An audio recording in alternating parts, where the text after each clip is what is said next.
Hello. Hello there. How are we? Doing good. Doing great. Thanks for asking. I have to fix my screen, so give me like 2 seconds, and trust me, I will edit it. Nope. Sorry, guys. I have been playing around with this thing the last 2 weeks, and it's driving me nuts. Can you guys see me? Yes, I can see you. It looks kind of cool. It looks kind of like one of those old horror films. I'm trying to see if this is the actual screen I wanted, but now I'm a floating head. Does anyone have a problem with this? I don't have a problem at all. I can't hear you, Diane. There we go. Okay, Desiree? Can't hear you. Oh, it would help if I turned the mute off. This is why I edit so well. I am very, very good at this. All right, we're going to change this. Let me see. Yet again. So I'm just going to give myself a virtual background and see if any of them work right.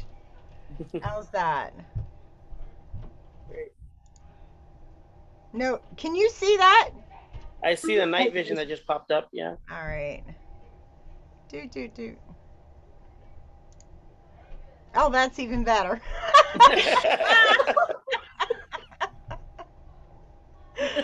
I'm so good at this.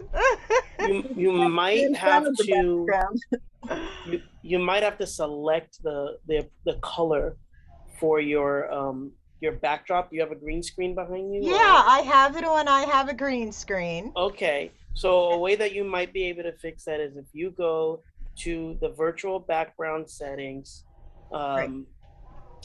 and then let's see. Now I'm gonna try to do it, and it is going. Let's see if it's me. Oh, wait a minute. So Is when that you- better? When you let's see. I can't see now. Oh no, I am. No. At least you can semi-see me. So That's why the green is coming over like this, though. let me If see it would something. go away, that would be. Let me see. I could sit like this throughout. How's that? Let me see. That's fine. Oops. Do you guys at least see night vision on there? Yes. Correctly. Yes. Yes. Okay. We're going to shoot for this. Although they're not going to be able to see my face. Let me see. Gallery. There we go. That way I can have all of you on. And that looks better. Kind of. Is that Kind okay? of. Yeah. I'm amongst the different faces in the wall. See it. How's that? Yeah, that looks cool. The eyeball. Yes. All right, guys. Fluff your hair, get ready. And we're going to do this. And thank you so much for Fix that joining one. us, everyone. You Thank have you a so much. fireplace that just came through your chest. Behind you. Me? John? I have a fireplace that's coming through my chest. It was a second ago. Lean back. Yes. Now it's in my chest. Okay. If I move too much, I'll disappear into the background. Yeah, I think maybe that's what's wrong. No, let's keep Well, back here. I think that if you select the color of your screen when you go under to your virtual I background, did. I put it on. I have green screen. Does it say on the bottom of your thing? Does it say manually pick the color of the background if the detected color is not accurate? Let me look. No, it says mirror my video, and it says I have a green screen. So if I take, that's a little, I don't know. I like it this way. I just have to sit back. I don't know which looks better, guys. Left or right? I don't see the difference. I don't either. The writing is what I think is. Oh, the writing. Oh. Well, the writing's fine. Yeah. Yeah. So it's fine? Yeah. All right. I'm not going to waste any more of your time on this. We're going to fight through this. Okay. Does everyone have their book? Yes. Okay. All right. We ready? Yes. In 3, if you can see my fingers. 3, 2, 1. Hello, everyone. I am Opus Night, and you have entered Night Vision. Tonight, we have 5 authors who have come to join us, and we are going to have a wonderful conversation about anything and everything publishing a book. So, Desiree, let's get us started here. How are Get you? right in with me. Okay. Show us that beautiful book. Okay. So I am the author of the Vendetta series. Nice. Yeah, it's about an underground fighting ring with shifters, and they're kidnapped, and they are given drugs to stop them from shifting, to keep their animal form, and then they fight to the death with other shifters. And she ends up, for the first book, the series goes in the couples, so they're all standalone. And so she was actually impregnated as a wolf against her will. And if she shifts back into a human, once she's rescued, then she kills the baby, and she refuses. So she goes through over half the book as a wolf. And then she barely manages to survive the birth. So it's just, and then the second book is his enforcer and rescuing her. So the underground fighting ring revolves around the whole series until you get to the last, and I'm on the 3rd installment. Nice. Yeah. Did you want to read the back? Sure. Okay, it's wolf shifter Vanessa Burns has survived a life of brutality and neglect. Being kidnapped, drugged, and forced into an underground fighting ring is just the beginning of one man's sick and twisted obsession. Travis Cameron, the alpha of the Crescent Ice Pack, suffering a similar fate, wakes up to find that his life is about the irreparable changed by the fierce she-wolf in the next cage. Can they put aside old rivalries in the past and work together to not only survive and escape, but to weather the storm of complications, revenge, and betrayals waiting for them on the outside? Very nice. I like that. Beautiful. Abigail? All right. So I'm Abby, or Abigail, and I am the author of the Emerald Realm series, which is a series of fairy tale retellings, and each story is a different fairy tale retold. This is my first book. It's called Poisoned Heart. It's a retelling of Snow White. I also have my second book. It just came out. It's a Goldilocks retelling, and those are the 2 that I currently have published. And I'm currently working on book 5 of the series, and that's going to be the complete 5-set series of it. I'll go ahead and read the back for you. It is, Princess Arabella is truly the fairest in all the land, and she knows it. With her pretty face, elaborate ball gowns, and glorious castle, she truly lives the perfect life. That is, until she's forced out of her home by a mysterious assassin. With only the clothes on her back and the tiara on her head, Arabella flees from her castle in the dead of winter. As a last resort for shelter, Arabella takes up work in a laundry mill with 7 other women. The once adored princess is now subjected to sleeping in piles of dirty laundry. But at least she is hidden. Well, she hopes so. In the midst of her deadly game of hide and seek, she discovers that her kingdom is endangered by her absence. With the help of a dashing captain, a quirky noble, and her 7 new companions, she must protect both her life and her kingdom. Will Arabella learn what true beauty is as she navigates her new life as a nameless commoner? While evil builds and secrets unfold, there may be more than her heart that's poisoned. Beautiful. Awesome. Love that. Show us the cover, please. Oh, that is pretty. Okay. Diane, how are you? Good. How are you? Thank you for having me here. Of course. My name's Diane Gardner, and I write under D.L. Gardner. And my book today is Rise of the Tobian Princess. which is the first book of the series. It's called the Chonisi series. Chonisi is actually an island in the world. And I can read the blurb if you like. Okay. Her dreams are lost with one fleeting mistake. Now she must fight to win them back.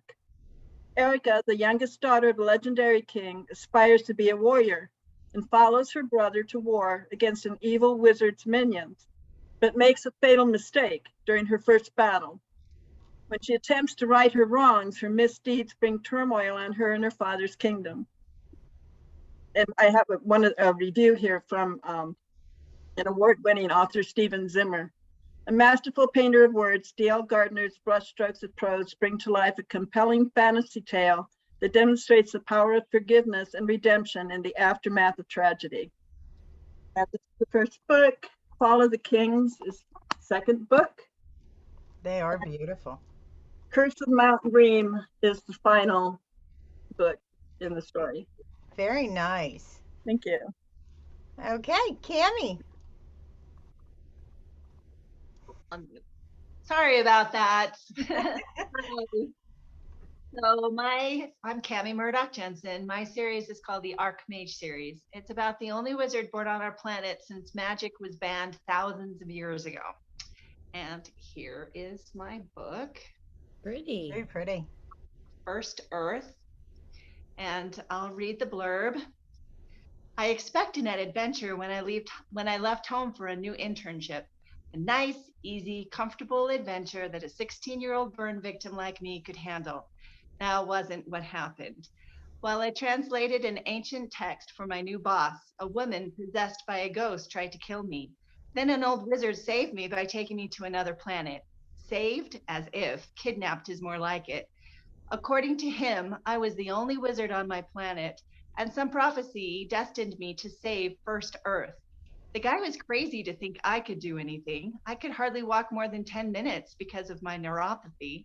Maybe I should just go home and forget about being a wizard. How was I supposed to save a whole other planet with magic I didn't know how to use and an army of demons led by an evil necromancer trying to murder me? Fate seriously messed up this time. Very nice. Show us the book. Very pretty. First Earth. First installment of the Archmage series. I love it.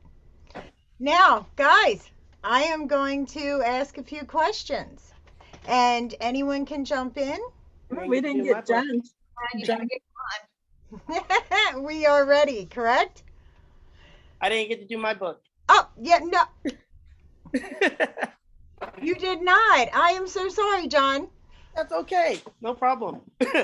My book is The Last Angel Warrior. Oh, got my ring light. That's kind of... Forward. There we go. Pull it forward. Well, no, tilt. Tilt it forward. There you go. Let me go ahead and take off this background, and then that will help a little. We're just having a ball with backgrounds We tonight. are, aren't we? If there's anything technical that can go wrong, it's on the show. I promise everyone. Yeah. So yeah, Very it's nice. The Last Angel Warrior. It follows. This is book 1 of the Caleb Andrews Chronicles, and it follows Caleb Andrews, who's a 16-year-old kid who grew up in a small town, who finds out that not only is there more to the world than he initially thought, but that he is in the middle of a ages-long battle between the angels and the demons, and somehow he's the weight that tilts the winning side. But he doesn't know why. So I'll read the blurb that I have here. Basically, let's see. Caleb Andrews leads a typical teen life. He loves his job at the local diner. His childhood bestie keeps things lively with his conspiracy theories, and a girl he likes at school may actually be interested in him. Yet, Caleb is anything but typical. In fact, he has no idea who he really is, a point he would not argue since he knows he's adopted. But when those he is supposed to trust turn out to want him dead to fulfill an ancient prophecy, he is thrust into a war 1,000 years in the making and is forced to face his destiny. Very nice. Thank you. All right, so we're going to get to the questions. When you started your books, what was the first thought that came to mind? Was it the characters? Was it the plots? And I mean plots because if you have a series or you have, one, book two, that can happen with a cliffhanger. Now, Desiree, tell us what was your first thought when you had your book in mind? Oh, my plot, it revolved around my plot. The characters came next or last, I should say, unfortunately, but it was a plot that I actually dreamt for months before I started writing. And it was just, I started it on my phone, just like kind of batting ideas around, kind of taking the dream apart in my mind. And it just revolved around the plot. I just thought I was just dreaming one, and don't ask me why that I dream about shifters. I mean, when I read books, I like the paranormal, I like the romance, but I've been writing since I was 16, and when I write, it revolves more around the plot, because if I have a structure and a plot, then the characters come next, and then they flow into it. If that makes sense. Definitely. Abigail, how about you, love? So for mine, I am a retelling author, and there are dozens of retellings out there of many other authors who are really great. It's not the most original idea. So when I was plotting, and my first thing I thought of when I wanted to do the series was, what can I do that's different? What's a story that's never really retold? And I definitely wanted to start with something that people knew, like Snow White. But as I was plotting the rest of my series, I was trying to think, what's a story no one's retold? And that's where I came up with the idea of doing Goldilocks. And later on down the line, I have a Thumbelina retelling, because I've just never heard of people do that before. And I've never heard people do creative twists. I mean, naturally, there's a Cinderella in there because everyone does a Cinderella at some point to some degree. But how could I make something that everyone's heard before, the stories that people know, different? What kind of magic can I add that you would not have expected in something that was just built off a Grimm's fairy tale or an Aesop's fable or something? So for me, it was just kind of figuring out, like, where's the starting point for something that would be original in a theme that's not original. So that was kind of my goal. I love it. John? I started with characters. I'm definitely a character first person. So when a story pops in my head, normally it's a character first. And I started with that and ended up building a plot later. When I first started writing the book, I was in college. And so it took me some time, to actually get a book out of me, the first book. And then as I started to learn more about what it meant to write a book and how to put those things together, I was able to get the plot together.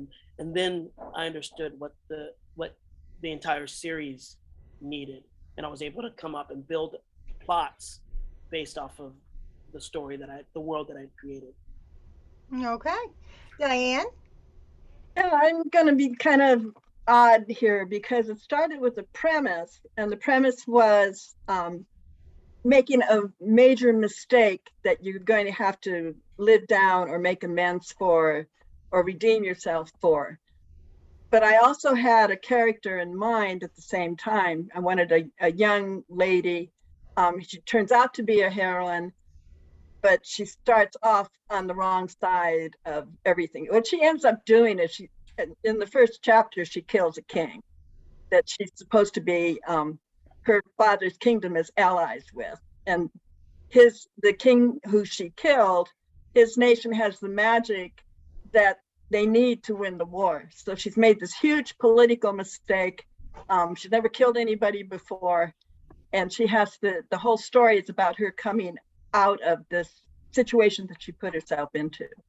So yes, it's the plot, but there's also a character that's part of the plot that I started with. Gotcha. Cammie? I started with character, definitely. Am I on? I am on. Good. So what started me writing this book with my main character, Agnes, is that I had a daughter that suddenly started showing signs of some strange illness. She'd get headaches, and then she'd be just walking down the hall and she'd lose all the strength in her legs and just crumple to the ground. And we took her to doctor after doctor trying to figure out what it was. And so for me, my character was based on her because I wanted to write a story where you have a young woman facing incredible odds with no idea how to fix it. And she didn't have the physical strength, you don't punch through walls like Wonder Woman or blow things up. She's just a kid. And so my character is based on my daughter, who's very creative, and she's got good ingenuity, and she thinks around problems, and she deciphers things. And so even though this is astronomical odds, she still wins in spite of these chronic illness problems that she has. So entirely character based for me. We love you. I have to say that.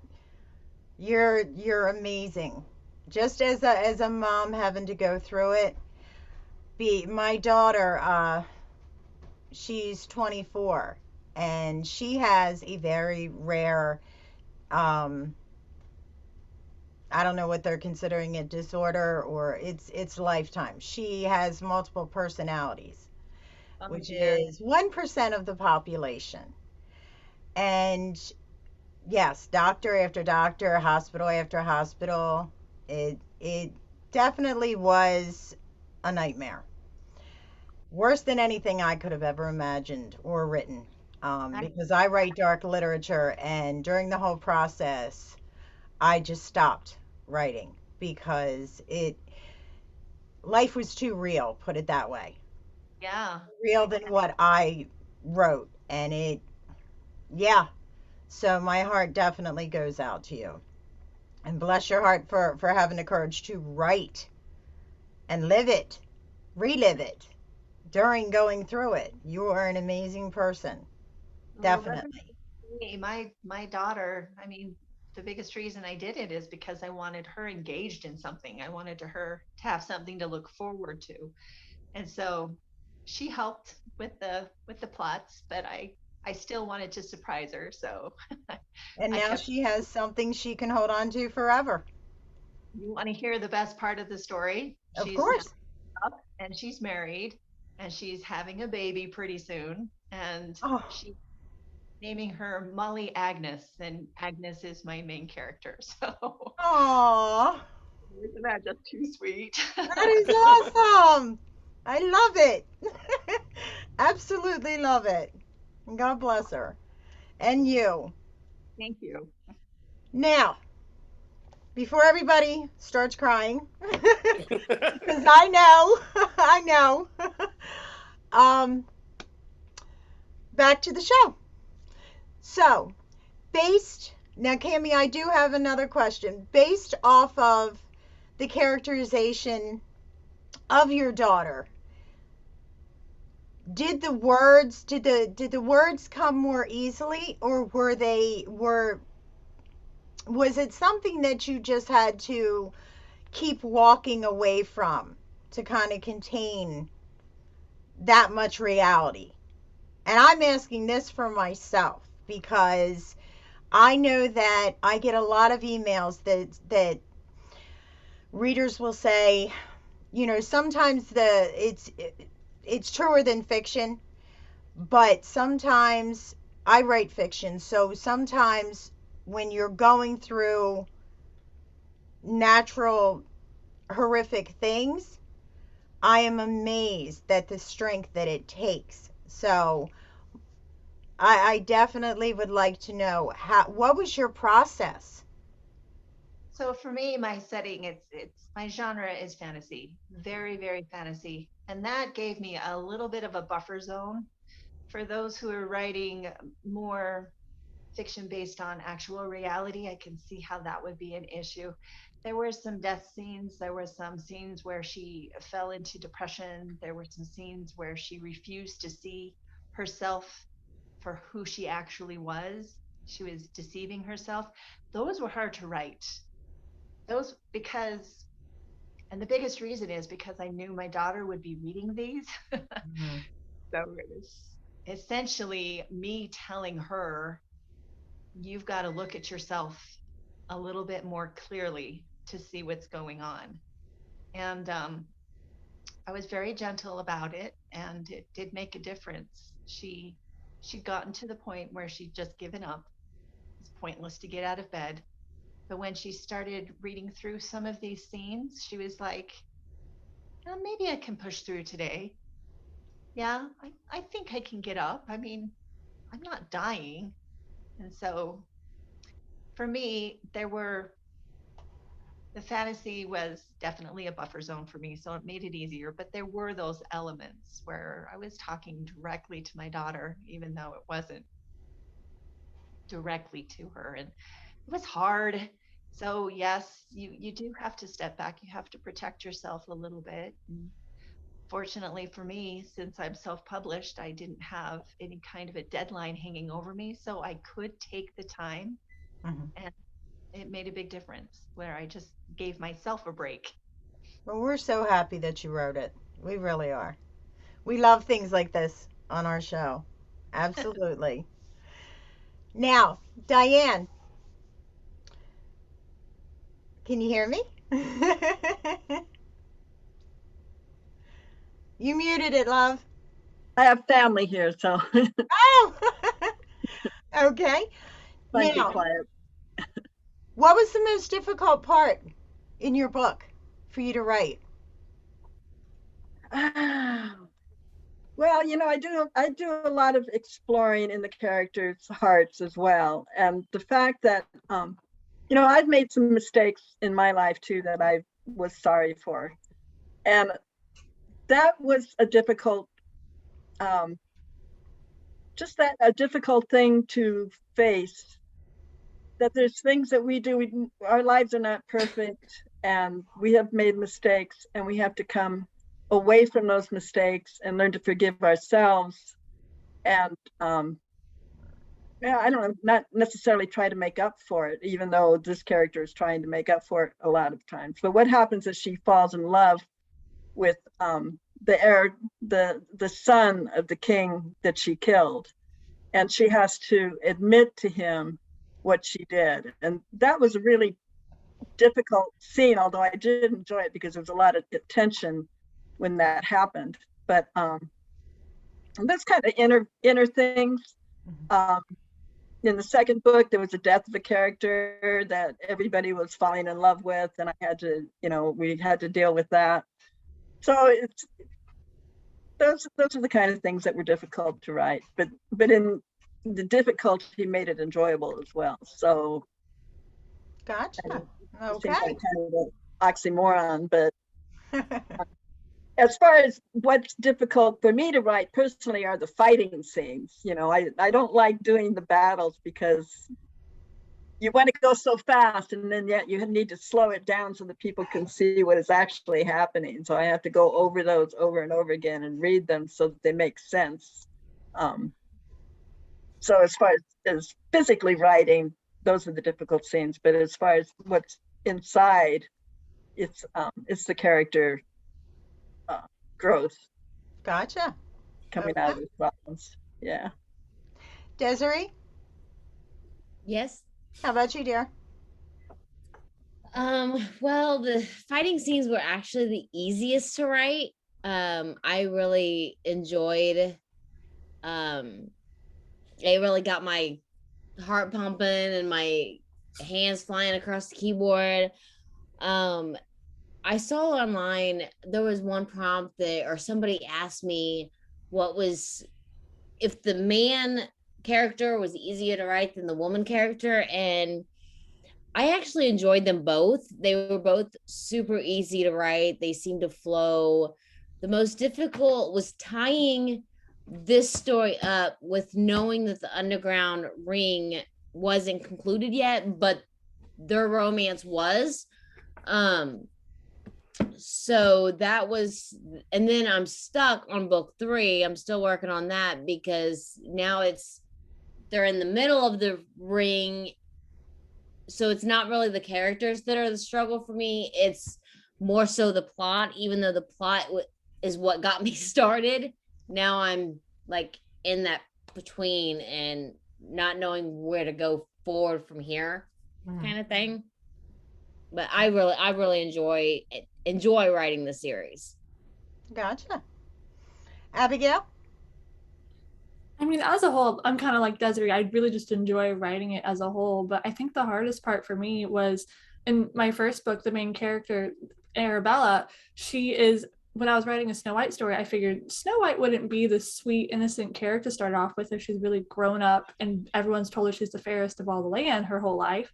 So she's a really self-centered, pompous princess just to start off with. And she really has to go through the development and change of being thrust out of her home and have her life threatened to really go through that change. So the part that was really hard to write is when she's just this terrible person, because when you're writing your main character, you really want to connect with them. And it's just really hard to have your character like, you know, being rude to the servants and just, you know, thinking selfishly. And it's like, you know, they're going to change because you know what their story is going to be. But it's hard when it's like, this is my character, but my character isn't good yet. They'll get there, but they need to be a little rude for a little bit. Gotcha. John? I have to agree with Diane. Actually, the parts that were hardest to write were the fight scenes, mostly because, you know, there's so much going on, and the first book, especially the first book, is in Caleb's POV. So trying to figure out the best way to describe the actions that are happening, that was probably the most difficult, especially when I was learning how to write the first book. And I say learning because I feel like my first book was very much so a master's class of learning, of writing, because I, throughout my rounds of beta readers and things like that, I really did learn some of some skills in writing. And one of the things that I thought that I had to have this big flashy fight scene that you know, was of cinematic proportions, and it's just not the case. So I like, if my first draft of the book, the fight scene didn't make any sense whatsoever. But I would say it was the hardest part, but also I feel like I've grown the most in that area. Nice. I like that. Cammy? Can't hear you. Gotcha. There we go. Fight scenes for me are actually a breeze because one of my day jobs is I do a lot of theater. I teach at a youth theater and I teach for community theater, and I'm a choreographer. So Nice. I choreograph fight scenes all the time. So for me, I'm like hopping up and down from my computer, you know, throwing elbows at the air, trying to figure out how to make it realistic and smooth. So I like the fight scenes myself, actually. What was the hardest part in writing your book? For me, the hardest part is the first chapter. Because I'm a pantser, I tend to put in way too much background stuff, backstory, setting stuff, and then I have to come back once I'm a good third or halfway through and go back and read it again, and I'm like, I don't need any of this, it's boring. So I've written my first chapters 3-4 times before I get them right. So I don't consider it completely wasted time because I'm really settling in on characters and stories and set building and world building and all of that stuff. But yeah, that's where to start the book for me. It changes every time. That's a hard part. Gotcha. Now, how hard is editing for all of you? I hate it. It's actually my favorite part. Oh, I'm so weird.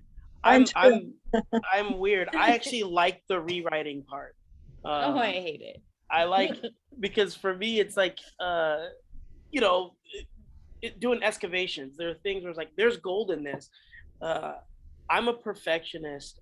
I don't like writing the first draft because the first draft is normally crap. So I and it's really, I love when I have a written product and I can go back and say, okay, this isn't good, but this is good. So I can try to mold it so that it's a book worth reading. It's what I like the most. Very nice. Anyone else? Oh, I love editing. I love editing too. I'm just like John. You guys are weird. I like revising. I like going back and go, oh, let's move this here and let's do this and let's add some emotion here. Yes. And just, you know, fleshing out everything. To me, it's really fun. It's like sculpting. Yeah. Has anyone ever had a character that they felt was overdone or over dramatic and you actually had to go back in and cut them down to size, so to speak? I kind of had the opposite. I had a character who I had built up as a villain for 5 books, and I tried to soften him when I finally got to the book that I was focusing on him with. And then I started reading it back and I'm like, he wouldn't do this. He would be threatening and throwing out death threats and putting a sword to their face. What am I doing? So I actually had to over dramatize a character once. Yeah, I've been in both situations at times, and I know that readers are intrigued with the fact of getting the backstory on characters. And the more, you know, kind of fleshed out that you have them, especially if there are parts that are cut scenes. So, how do you decide what characters to cut?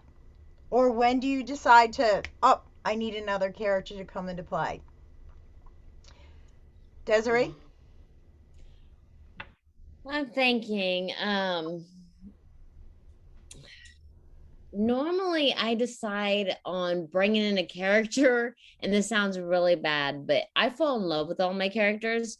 So it's really, really hard for me to decide to literally end one. It's, to me, it's like an actor dying in the middle of, you know, a season and then having to, Grey's Anatomy is a perfect example, you know, or walking out and then leaving. And then it's, to me, it like breaks me. So I do the opposite. I actually, sometimes I'll invent a character, go with him for like half the book, and then I kill him off before I get invested in him. So it just varies. I haven't had the chance. I haven't thankfully had the opportunity yet to kill off a character, but in the third book of the series, I think I have to, just because his death will bring a large pivoting point for the other characters. So I'm actually coming to that. I'm just avoiding it, and that might be where I'm stuck the most right now, because I know it's coming, but I don't want it to come. So because he's been in the other 2 books, so for the third book, yeah, he ends up dying. So I guess I do have to do it eventually. Well, we definitely love spoilers. So I'm not going to go there and ask what character this is. But there's so many that, yeah, you'll be guessing through the first and second book, but by the third book, yeah. Diane, how about you, dear?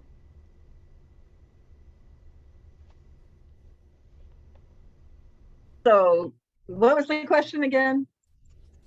I forgot. Characters. Yeah. I think we were first talking about difficulty creating these characters, or if we have a problem with them. Is that cutting a character down to size? Cutting. Yeah. Thank you. I knew he was a blessing tonight. Thank you so much. When I'm doing a Dark Lord, it's like this all-encompassing evil person. It's difficult not to make him stereotype. And so I do have a character like that in my story, and I need to chisel him away. So I had to chisel some of that stereotype and give him more of a backstory to where he's fleshing out a little bit, and he was a person before he was a Dark Lord. So I have to, give some redeeming quality. So, but it's not difficult. These things are not difficult. These are just part of the process that are a lot of fun. Take each character and make them who they are. on what side of the axis they're on, why they're the bad guy, what is the thought process that they're going through. And that's all part of, editing, and that's the fun part too, I think. So Gotcha. Okay. John?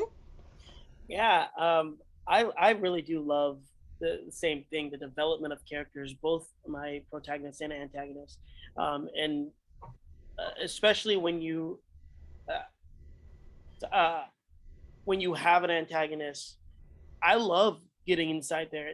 Just like Cami was saying, I'm an actor, so I spend a lot of time thinking about motivations and characters, why they do what they do. So that part is easy for me. But I will say that I lucked out in the sense that since the first draft of my first book was all over the place, I really did get, and working with my editors, I really did learn.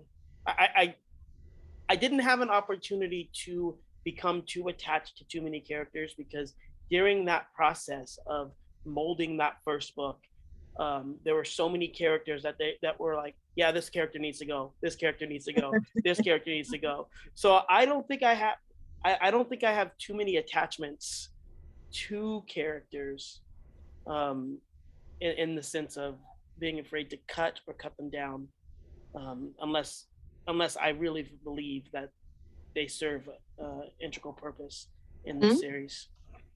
Gotcha. Cami? Go ahead. So I have to ask, Jason, when you're writing, do you ever actually act out your dialogue? So I work with a mentor who I throw things off to him. He will not let me read the book to him. he won't let me read it. He says, in his words, I'm not tuning my own words, he says, you could make a phone book sound good. So please don't read me, because there might be something wrong with it and I won't know. So just send it to me. So yes, I can't help it as I'm reading my books. I hear their voices in my head.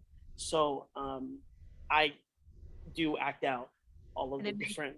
It makes dialogue a lot easier when you act out your characters. Yeah, absolutely. My favorite parts is dialogue. Yeah. Okay. For characters, so I've had some side characters that ended up being a lot more successful than I thought they would be, and I got such good feedback on them that I had to continue them in the series and build them up and make them a more integral part of the series plot. I really never had to tone anybody down. I've always had to build them up. And there are always characters that I didn't expect to have to build up, but people liked them in order to please my readers and to make the story stronger. And I've taken characters that I thought were just secondary, or even just, the company in the background, your little extras, and had to build them up and make them more critical part of the plot. Okay. Abigail? Yeah, so I kind of have the interesting scenario, because I do retellings, if I kind of have like a basis to start with, since if I'm doing, 7 doors, I can name one Hazel and call her happy and make her cheerful all the time, or Sylvia and make her sick and sneezy all the time. So the part where I kind of struggled with those characters and like having to like figure out where to tone them down, dial them up, is in the characters that really don't have a basis. So when I did Goldilocks, I had the 3 bears in Goldilocks. That's the only characters in that whole story. So I was like, okay, where did I go from this? Well, start with their names, do something fun to inspire. So my 3 bear characters all have the last name of Oberon, which actually is a word that translates into bear. So they're all the bear family. And then my main character for Goldilocks is named Aurelia Lockley, where Aurelia means gold, and Lockley you can kind of put together. So I would kind of start from there and build out and say, okay, what does this character sound like? What would they be? And so like in that story, my baby bear character is the love interest for Goldilocks. So you kind of have to figure out like, okay, how would these 2 characters interact? This doesn't have any basis for it, but I can make him how I want to. I can make him funny. I can make him boring, I can make him pompous, I can make him snobbish, however I want to do it. And so I kind of had to like figure out after my first book, how do I build an original character, because I had so much inspiration to go off of the first one. And I think that was both challenging and also my favorite part, is just figuring out, you know, how to do it. How do you build your own unique character with just very little to go off of? And it's just, it's a great thing to do. That sounds amazing. So how do you decide when you're writing dialogue who is getting a speaking part? And this is an actual question that was posed to me. Desiree?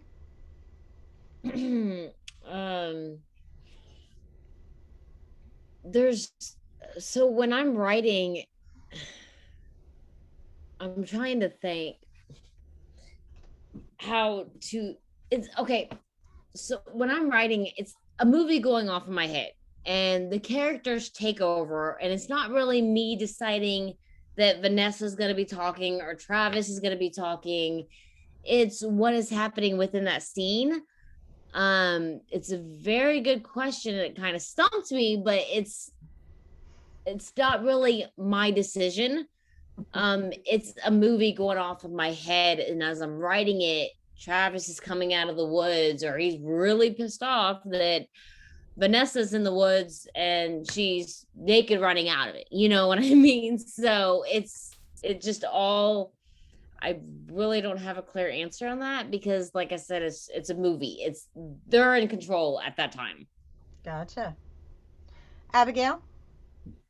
Yeah, so I think I just kind of envision it as if I was in that character's head, and who do I think I would be looking at, who I think we'd be talking. Funny enough, I studied theater in college, and so I've seen so many stage productions, and I never acted. I'm sure you guys are way better than I could ever try. But I would always behind the scenes. I was watching every show every single night. And it was just so immersive to see like how they like interacted. And so I feel like I put that into my stories, where I just imagined if this was on a stage, if this was in reality, like who would be speaking, who would be looking at who, what would their voice sound like? If they're 10 feet away, they would sound softer. So would I even hear them? Would it just be a murmur? So I think I just kind of put myself in the character's shoes and just imagine if that person was really there, what would they be saying, if they would be saying anything at all, and just kind of build from there. I like it. Cami? So I'm a little more scientific about mine. I look at the page and I try to divide dialogue with action and description, and I try to make an even balance on all of them. And then the other thing I do is when I read through my final time, dialogue is all dependent on whether it makes the scene flow quicker or whether it bogs it down. Nice. See, this is one of the reasons that I love taking emails and posing the questions to the authors, because there are a lot of readers who want to become writers, and it's very important for us to be able to, kind of give a pathway on different ways of thinking and creating characters and dialogue and plots and twists and turns. And I love that I can engage with all different authors, because the insight that each one has is just priceless. Collectively, when I go to write out, if I write a blurb or something like that, I take in consideration a lot of things, not only the characterization in the book and the settings and things like that, but I think of how, from a reader's perspective, that what more would they be interested in hearing that would intrigue them about the story. Now, on that note, John, what goes into a blurb for you? Goes into a blurb for me? That's a great question. I I work over my blurbs quite a bit, and I will run them off on people. So I think that one thing that's important, it's important to introduce your main character. It's important to introduce the problem. It's important to hook the reader. Those are the three elements that I try to put into my blurb. So From that, I'll write a few things. I'll run them to my editor, and we'll talk about it, debate about it, argue about it, and he's normally right. Good answer. Diane?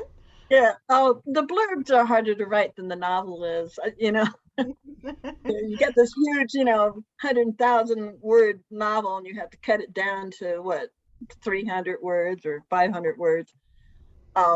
So when I start writing, I write a premise. It's like a log line. I do some screenwriting too. So I've learned how to cut everything down into one sentence, like you would if you're reading a TV guide magazine.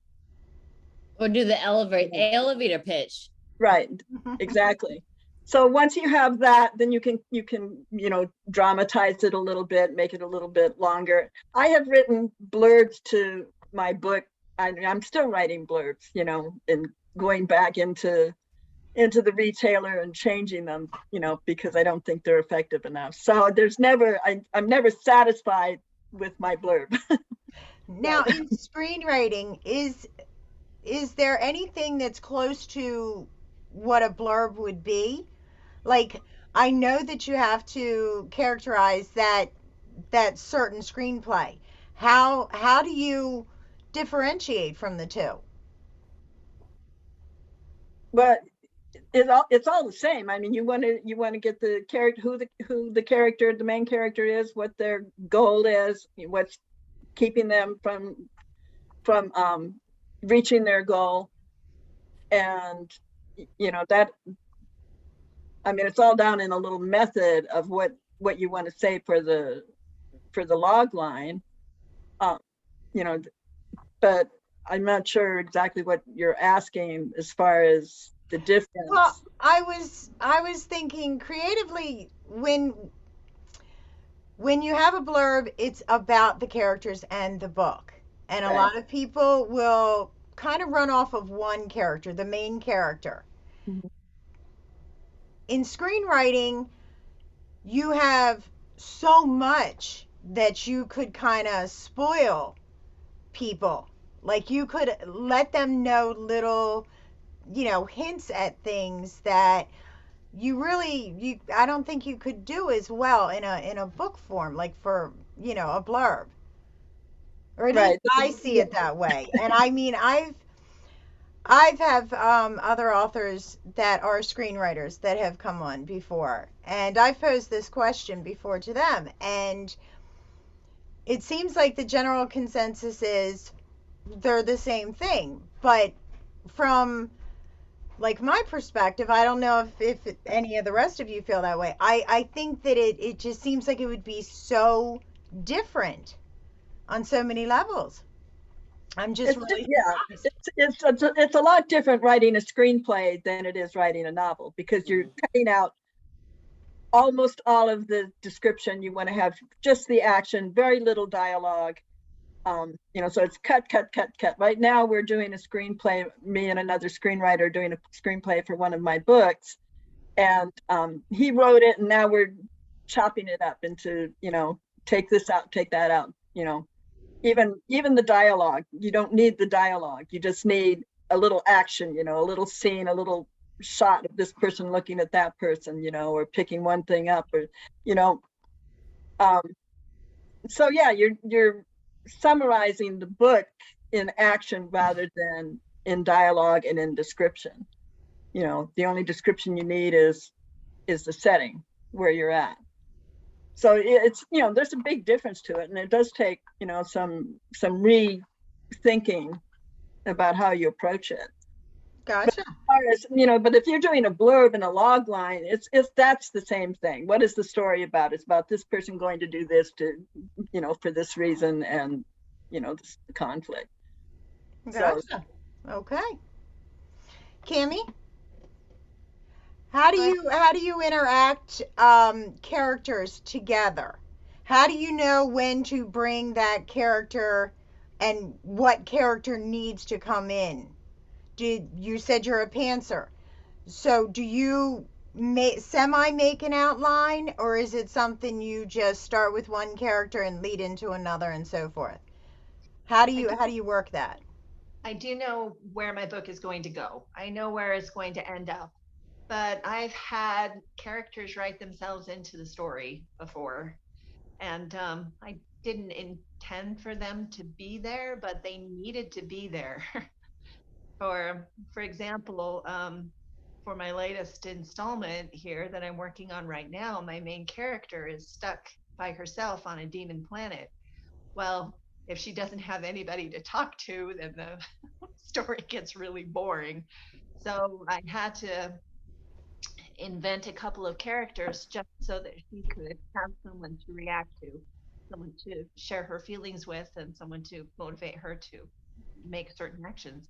And so I wrote this adorable little character that I just didn't know was going to be there, and now she's really sweet and I love her, and she's probably not going to die. I hope not. We'll see. But as for adding characters when I know they need to be in there, a lot of it is the flow. You read books all the time, you get used to the flow, right? That's when you know you're a successful author, is when people read your books and they say, I couldn't put it down, because they are so into the flow. Everything happens when they expect it to happen. And there's, again, it's all scientific. You follow the certain arc where you start here, you go here, you have a fall, and then this happens, and then they fail, and this happens, and they fail again. And finally, if you follow that arc, then that is where the characters can motivate those high points and those low points. So that's when I write them in. Gotcha. Okay. Desiree, how about you, dear? I wish I was a pantser, but unfortunately I have to know the beginning, middle, and end. So I am a very, very heavy outliner, down to chapters and scenes. So I know going in every character, what that character's about. But I was surprised with this third book that I'm currently writing. A child decided, and this is where I'm stuck, because again, I'm an outliner. I have to outline. And then I think this is the whole point of why I'm stuck right now, is because out of the blue, a child decides that she gets to escape from the underground fighting ring. And now I'm like, who is this character? So they've managed to stump me, but again, I'm a outliner, so that's where I'm at right now. Okay. John? Yes, like Desiree, I'm an outliner as well. I've tried to be a pantser. It didn't work well for me. It didn't work for me either. Yes. But and like Desiree, like you, Desiree, I have to outline to the most minute detail. I need to get as far down as I can. So I spend a lot of time just trying to outline that. And that being said, I think every author will tell you that there's still those characters that just do their own thing. Yes. I made a TikTok last year. I tried the TikTok for authors thing. I haven't quite mastered it yet. But I made a TikTok the other day because it is last year, true story. I was writing and my character decides, hey, meet me at the Silver Snake. Why? Like I like, why are you asking them to meet you there? What do you have to do? And my character wouldn't tell me what he had to tell him at the Silver Snake. I don't know. So that stumped me as well. And ironically, it is the Silver Snake is one of the best scenes in the book. So there we have it. So it was worth all the aggravation. It was worth all the aggravation. Gotcha. Abigail? Yeah, so I'm a very light plotter where I'll basically say, I want this many chapters and I want this to happen in each chapter, and we'll just see where it goes from there. So I'll know where characters are going to come in. I'll be like, this character who's based off of this fairy tale character will show up there. We'll get there when we get there. And then I'll be writing through the story and I'll be like, oh yeah, this is supposed to be the toad from Thumbelina. we'll name him Todd the Toad. Or I'll just go through and I'll just kind of build them as I come up to that situation. Because when I build up to that point, how's my main character feeling? Okay, they're feeling really ticked off at the moment. If I put a really irritating character in their face, it could get really fun. So I'll kind of feed off of my main character and I'll build my side characters off of that just to kind of make it a little more interesting as I go along. Gotcha. Okay. Diane, dear. I'm a planner. I don't want to say plotter.